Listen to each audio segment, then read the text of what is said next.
December 29 வெல்லும் தமிழ் பெண்கள் திமுக மேற்கு மண்டல மகளிர் அணி மாநாட்டிற்கு வருகை தரும் அனைவரையும் அன்புடன் வரவேற்கும் வி செந்தில் பாலாஜி, கரூர் மாவட்ட கழக செயலாளர். சமீபத்தில் பங்களாதேஷில் நிறைய உள்நாட்டு போராட்டங்கள், கலவரங்கள் அப்படின்றது நடந்துட்டு இருந்தது. சமீபத்தில் நம்ம பார்த்தோம் அப்படின்னா, இந்திய தூதரகத்தின் மீது பங்களாதேஷ் போராட்டக்காரர்கள் தாக்குதல் நடத்தியதாக இந்திய அரசாங்கம் ஒரு குற்றச்சாட்டை வச்சிருந்தாங்க. வங்கதேசத்தில் என்ன நடக்குது சார்? குறிப்பாக வங்கதேச அரசியல் அப்படின்னும் பொழுது அந்த மொழி பேசுகிற மக்கள் நம்ம மாநிலத்தில் இருக்கிறாங்க, மேற்கு வங்கத்தில். அது மட்டும் இல்லாமல் வங்கதேசத்தினுடைய விடுதலைக்கு இந்தியா தான் மிகப்பெரிய அளவுக்கு பங்காற்றியது. ஸோ வங்கதேசத்தில் என்ன நடக்குது சார்? வங்கதேசத்தில் ஒரு புதிய தலைமுறை வந்திருக்கு. அந்த தலைமுறைக்கு இந்தியாவுடைய பங்களிப்பு, அந்த நாட்டினுடைய தோற்றத்திற்கு அதை பற்றிலாம் தெரியாது.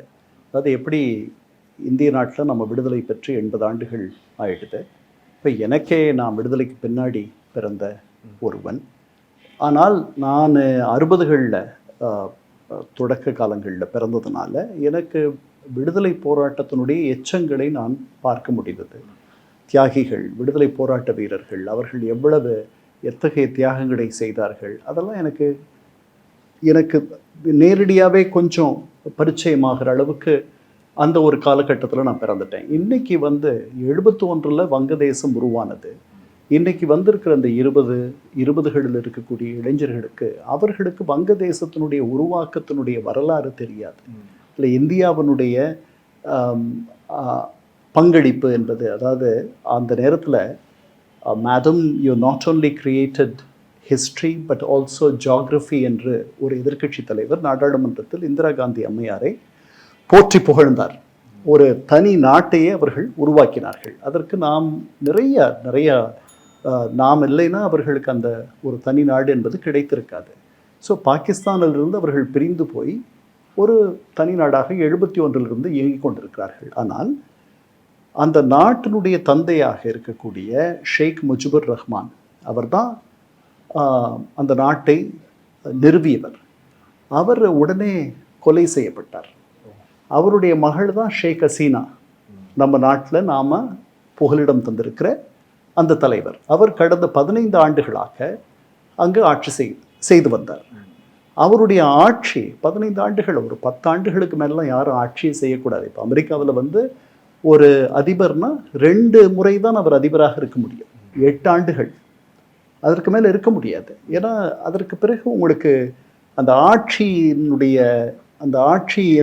அதனுடைய நெளிவு சுழிவுகளெல்லாம் நீங்கள் கொஞ்சம் மந்தமாகி விடுவீர்கள், நீங்கள் கொஞ்சம் மெத்தனமாகி விடுவீர்கள். அந்த மாதிரி தான் இந்த அம்மையாருடைய ஆட்சியில் ஒரு மெத்தனத்தன்மை சென்ற தேர்தலில் அவர்கள் திரும்பி ஆட்சிக்கு வந்தது ஒரு முறைகேடான தேர்தல். அவர்கள் ஒரு வெளிப்படைத்தன்மையோடும் அனைவரையும் உள்ளடக்கிய ஒரு முறையான தேர்தலில் அவர்கள் வெற்றி பெறவில்லை என்ற எண்ணம் பல பேருக்கு உண்டு. அதாவது பாரபட்சமற்ற பல பேருக்கு உண்டு. அப்போ அதை எதிர்த்து ஒரு போராட்டம், அவங்க 15 ஆண்டுகளாக வேற இருக்கிறாங்க. அப்போ நிறைய தவறுகள் இருக்கும் அந்த ஆட்சியில். அதை எதிர்த்து ஒரு போராட்டம் வெடிக்குது. அந்த போராட்டத்தில் முக்கியமாக பங்கெடுப்பவர்கள் இளைஞர்கள். வங்கதேசத்தில் மிகப்பெரிய இளைஞர் பட்டாளம் இருக்குது. மிகப்பெரிய அவங்களுடைய மீன் ஏஜ் பார்த்திங்கன்னா, அவங்களுடைய சராசரி வயதை பார்த்திங்கன்னா நிறைய இளைஞர்கள் இருக்க ஒரு நாடு. அங்கே 17 கோடி பேர் கொண்ட ஒரு மாபெரும் நாடு. அந்த நாட்டில் அப்போ இளைஞர்கள் அந்த போராட்டத்தை முன்னின்று நடத்தினார்கள். அந்த போராட்டத்தை அந்த அம்மையார் மிக கடுமையாக அந்த போராட்டத்தை நசுக்கினார்கள். அதில் கிட்டத்தட்ட 1400 பேர் இறந்துட்டாங்க. ஆகஸ்ட் 5 அந்த அம்மையாருக்கு பாதுகாப்பு இல்லாமல் போய் அவர்கள் உயிரை காப்பாற்றிக் கொள்வதற்காக இந்தியா வந்து விட்டார்கள். நமக்கு அவர்கள் மிகப்பெரிய ஒரு தோழமை நாட்டினுடைய அதிபர். தோழமை நாடு அப்படின்றது மட்டுமில்லை, அவர்கள் மிகப்பெரிய தோழமை தலைவராக நமக்கு இருந்தார்கள். அங்கே இருக்கக்கூடிய இந்து சிறுபான்மையினருக்கு அவர் ஒரு அரணாக இருந்தார். இஸ்லாமிய தீவிரவாதிகளை அவர் ஒரு கட்டுக்குள் வைத்திருந்தார். அவருடைய ஆட்சியில் நமக்கும் அவர்களுக்கும், வங்கதேசத்துக்கும் இந்தியாவுக்கும் ஒரு நல்லுறவு மலர்ந்து தொடர்ந்து இருந்தது. இது அத்தனையும் முடிவுக்கு வந்துருச்சு அந்த அம்மையாருக்கு நாம் அடைக்கலம் தந்தவுடன். நாம் அடைக்கலம் தராது இருக்க முடியாது.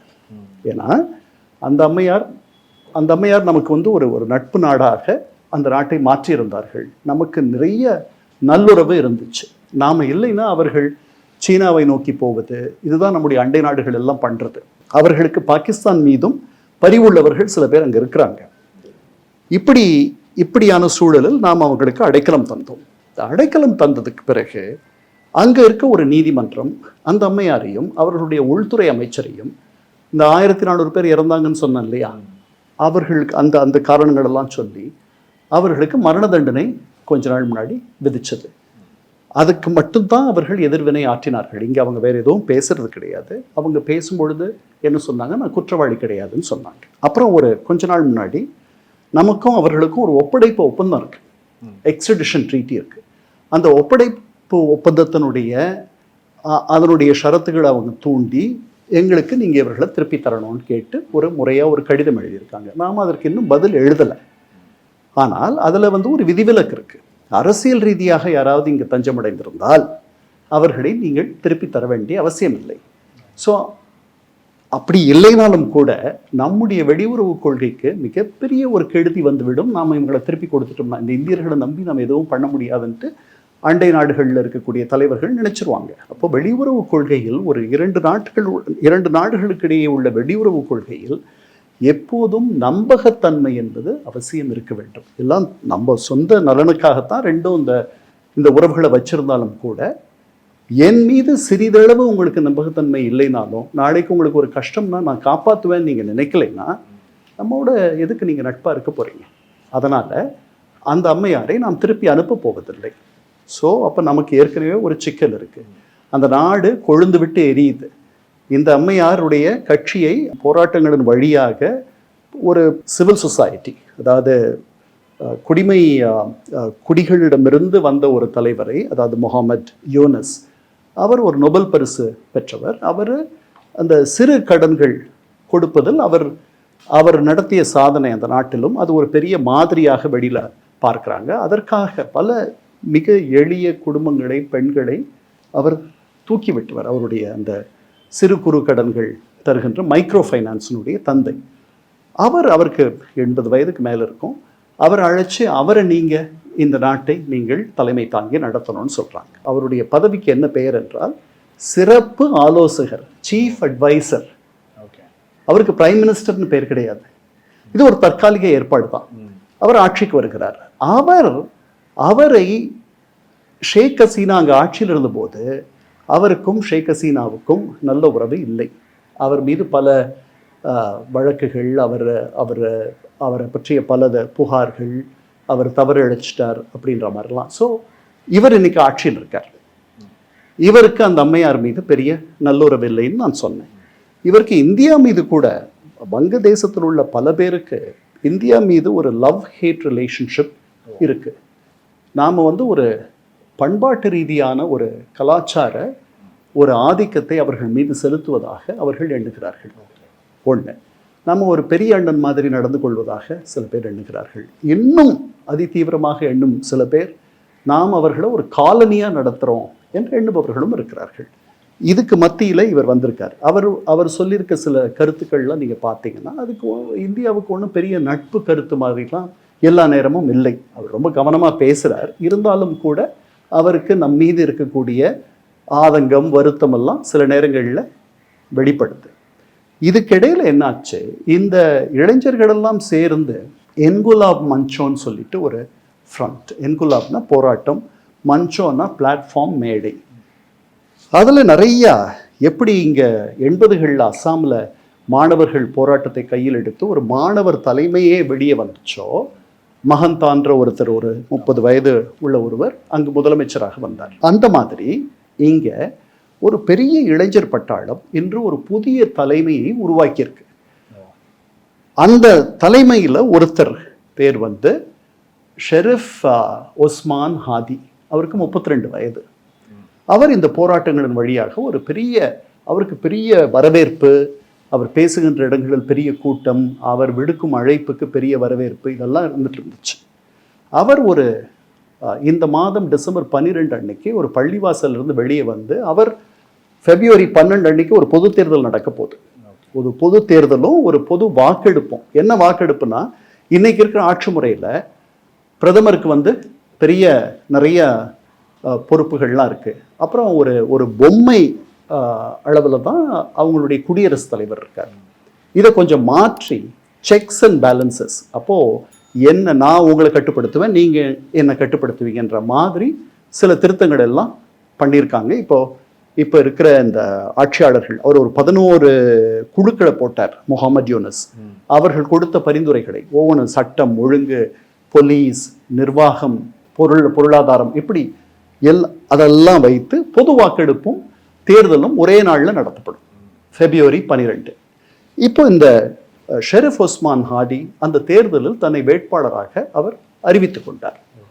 அவர் 12 டிசம்பர் அன்னைக்கு பள்ளிவாசலிருந்து வெளியே வந்துட்டு அந்த பிரச்சாரத்திற்காக அவர் பேச வரும் பொழுது அவரை ஒரு 3 பேர் மோட்டார் பைக்கில் வந்தவர் துப்பாக்கி ஏந்திய கொலைகாரர்கள் அவரை சுட்டு படுகாயமடைய செய்து விடுகிறார்கள். அவரும் ரொம்ப கிரிட்டிக்கலாக அடிபட்டு போய் விடுகிறது. போன உடனே டிசம்பர் 12 மிகப்பெரிய இந்திய எதிர்ப்பு. இந்த கொலைகாரர்கள் 3 பேரும் அல்லது கொலைகாரர்களாக கருதப்படுகின்ற 3 பேரும் இதுவரைக்கும் பிடிக்கப்படலை.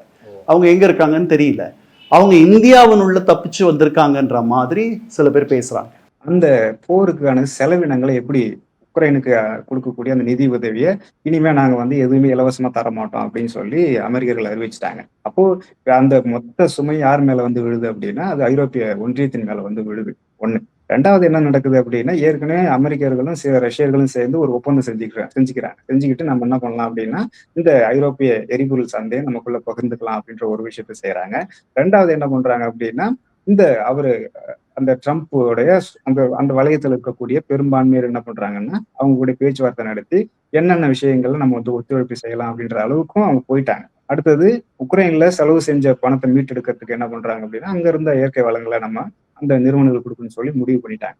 இப்போ என்னன்னா, இப்போ இது வரைக்கும் கொஞ்சம் செலவு பண்ணியிருக்கிறாங்க, இனிமேல் செலவு பண்ணணும் அப்படின்னா நீங்க செலவு பண்ணுங்க அப்படின்னு சொல்லி அவரு ட்ரம்ப் இந்த பக்கம் தள்ளி விடுறாரு ஒரு பக்கம். ரெண்டாவது என்ன பண்றாரு அப்படின்னா, நீங்க எங்களுக்கு தேவையான அந்த ஒப்பந்தங்களை எதிரணி கூட சேர்ந்துக்கிட்டு இவர் என்ன பண்றாரு, இவங்களை கழட்டி விடுற வேலையை செய்யறாரு. அப்படி செய்யும் பொழுது இதுக்கான எதிர்வினையாதான் அவங்க என்ன பண்றாங்கன்னா, அப்படி இதுக்கு மேலே நீங்க தொடர்ந்து செலவு செஞ்சுக்கிட்டே இருந்தீங்க அப்படின்னா அதுக்கான பணம் திரும்பி வருமா அப்படின்னா அது கேள்விக்குறிதான். ஏன்னா கிட்டத்தட்ட தோல்வி முடிவாகி போச்சு.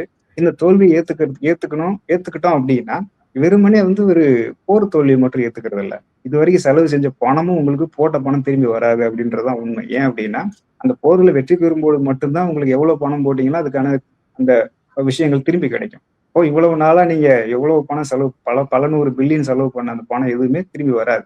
ஆனா கூட சேர்ந்து செலவு பண்ண அமெரிக்கர்கள் என்ன பண்ணிட்டாங்க அப்படின்னா, அவங்க எவ்வளவு போட்டாங்களோ அதுக்கு தேவையான அந்த பலன்களை எதிரில் இருக்கக்கூடிய ரஷ்யா கூடயும் அவங்க யாரு கூட சேர்ந்து சண்டை போட்டாங்களோ அந்த உக்ரைன் கூடயும் சேர்ந்து தேவையான விஷயங்களை அவங்க போட்ட பணத்துக்கான ரிட்டனுக்கு என்ன வழி பண்ணணுமோ பண்ணிக்கிட்டாங்க. அப்போ இதுல கைவிடப்பட எந்த ஒரு அரசியலும் இருந்தாலும் போராக இருந்தாலும் சரிதான். அது இந்த மாதிரி அதுக்கு பின்னாடி ஒரு பொருளாதார காரணங்கள் எல்லாம் எதுவுமே இருக்கிறது இல்லை. எல்லாமே காரணம் எல்லாம் நடக்கிறது கிடையாது.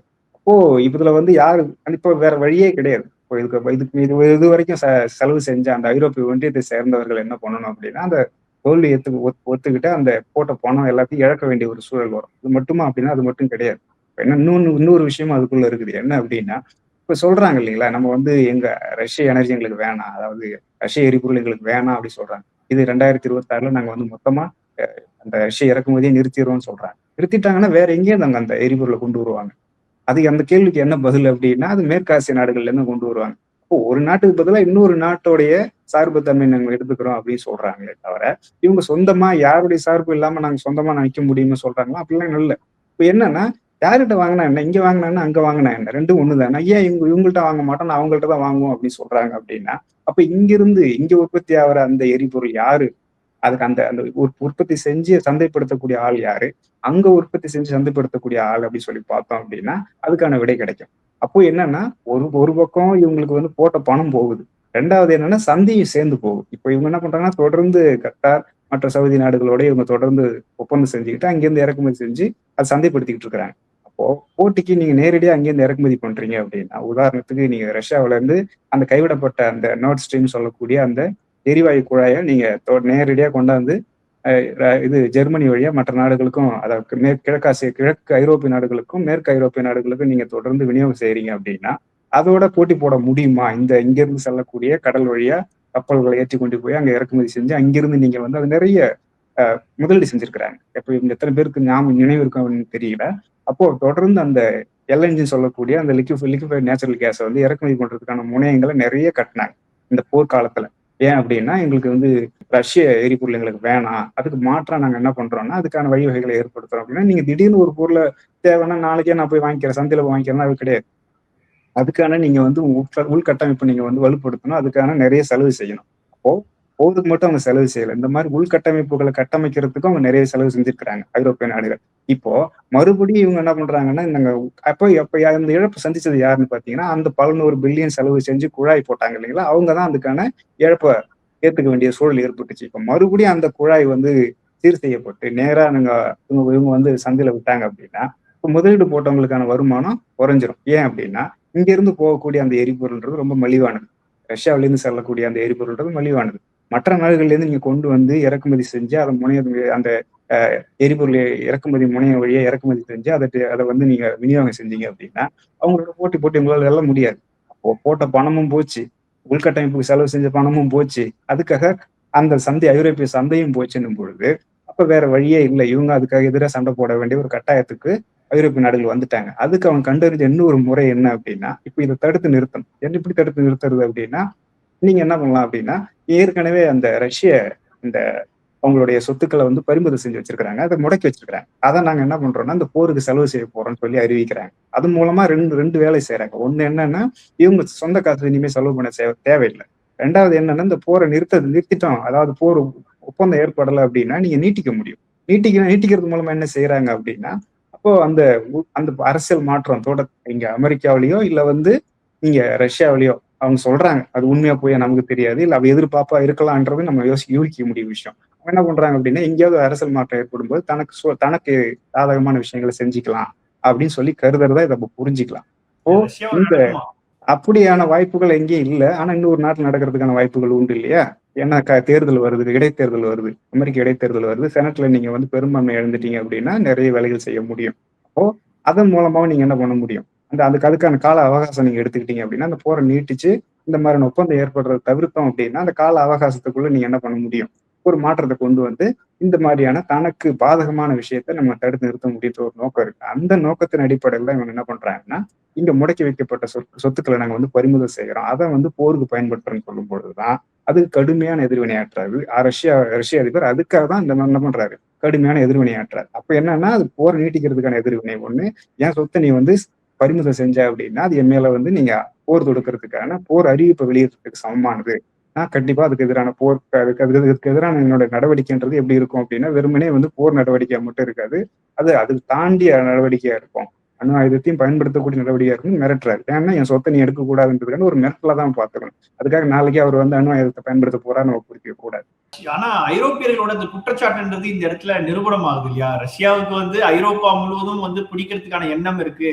இன்னைக்கு உக்ரைன் அப்படின்னா நாளைக்கு வந்து எந்த நாடை வேணாலும் பிடிக்கலான்னு. இப்போ புத்தினினுடைய இந்த மிரட்டல் மூலமா அது வந்து கன்ஃபார்ம் ஆயிடுச்சு. அப்போ அதை அப்படி புரிஞ்சுக்கிறாங்களா அப்படின்னா, அதுக்கு அவங்க வந்து இன்னொரு விஷயத்த சொல்றாங்க. நீங்க என் சொத்தை எடுக்கிறீங்க, என் சொத்தை பறிமுதல் செய்யறீங்க அப்படின்னா நான் எந்த எல்லைக்கும் போகும் அப்படின்னு சொல்லி மிரட்டல் செய்யும் பொழுது இன்னொரு விஷயத்தையும் சொல்றாங்க. தொடர்ந்து என்ன செய்யறாங்க அப்படின்னா, இது வந்து இவங்களுடைய நடவடிக்கை அந்த ஐரோப்பிய மக்களோட நலனை முன்னிறுத்தது கிடையாது. உங்க மேல நான் போர் தடுப்புன்னு தானே சொல்றீங்க, நாங்க வந்து நாளைக்கே வந்து இன்னைக்கு உக்ரைனை பிடிச்சோன்னா அதுக்கு பக்கத்துல இருக்கிற போலந்து பிடிப்போம், இல்ல மற்ற நாடுகளை பிடிப்பேன்னு தானே சொல்றீங்க. நான் வந்து எழுத்துப்பூர்வமாகவும் சட்டப்பூர்வமா அதை செய்ய மாட்டேன்னு சொல்லி நான் எழுதி கொடுக்குறேன் அப்படின்னு சொல்லி அவருக்கு அதுக்கு பதிலீடு வைக்கிறாங்க. அப்ப பதிலீடு வைக்கிறது மூலமா அவங்க என்ன சொல்ல வராங்கன்னா, இந்த உங்க நடவடிக்கைக்கான எதிர் நடவடிக்கையா தான் இது இருக்குது தவிர எங்களுக்கு வந்து உங்களை பிடிக்கணும்னா உங்களை வந்து அழிக்கணும்ன்றது நோக்கம் கிடையாது. ஆனா எங்களுக்கு எதிராகவோ எங்களை அழிக்கணும்னாவோ எங்க நாட்டை நீங்க வந்து கொண்டாடணும்னு நினைச்சாவோ அதுக்கான எதிர்வினைன்றது ரொம்ப கடுமையா இருக்குன்ற ஒரு எச்சரிக்கையா தான் நம்ம புரிஞ்சுக்கணும்னு சொல்லி அவங்க தொடர்ந்து கிளாரிஃபை பண்றாங்க. ஆனா அது அரசியல் தானே. இவங்க ஒரு அரசியல் முன்னெடுக்கும் போது அவங்க பதில் அரசியலா என்ன பண்ண முடியும்? உதாரணத்துக்கு சொல்லணும்னா, ஒரு பன்றி குட்டிகள் வந்து ரஷ்யாவை வந்து கொண்டாட நினைச்சாங்க அப்படின்னு சொல்லி ஒரு செய்திகளை பார்த்தோம். ஆனா அது கான்டெக்ட்ல வச்சு பாத்தீங்கன்னா எந்த இடத்துல சொன்னாரு அப்படின்னா, அந்த போரை பத்தி பேசும்பொழுது இந்த மாதிரி ரஷ்யாவை துண்டாடி அங்க இருக்கக்கூடிய பன்றி குட்டிகள், அந்த வார்த்தை பிரயோகம்ன்றது அரசியல்ல ரொம்ப ஏற்றக்கூடிய ஒரு விஷயம் கிடையாது. ஆனா அதுக்கு எதிரான அரசியல் வைக்கும்போது இந்த மாதிரி வாய்ப்பு கிடைக்கும் போது ஒரு தவறி ஒரு வார்த்தை வரும்போது அதை சரியா பயன்படுத்தி அதை அரசியலா மாத்துறதுன்றது உலகத்துல நடக்கிற விஷயம் தான். அதுதான் அரசியல். அதை வந்து நம்ம நேரடியாக எடுத்துக்காம ஒரு பார்வையாளராவோ இல்லை வந்து ஒரு அரசியலாளராவோ வெளியில் இருக்கிறவங்க என்ன பண்ணணும், எப்படி பார்க்கணும் அப்படின்னா அந்த அரசியலை சரியான திசையில புரிஞ்சுக்கணும். இவங்க ஏன் செய்யறாங்க, எதுக்கு செய்யறாங்கன்னு சொல்லி நம்ம புரிஞ்சுக்கணும். வெறுமனே அதை வந்து ஒரு வார்த்தையா புரிஞ்சுக்கிட்டு இவங்க சொல்றதை அப்படியே ஏத்துக்கிட்டோம் அப்படின்னா தவறான முடிவுக்கு தான் போகும். டிசம்பர் 29 வெல்லும் தமிழ் பெண்கள் திமுக மேற்கு மண்டல மகளிர் அணி மாநாட்டிற்கு வருகை தரும் அனைவரையும் அன்புடன் வரவேற்கும் வி செந்தில் பாலாஜி, கரூர் மாவட்ட கழக செயலாளர். மின்னம்பலம்.com தமிழின் முதல் மொபைல் பத்திரிகை.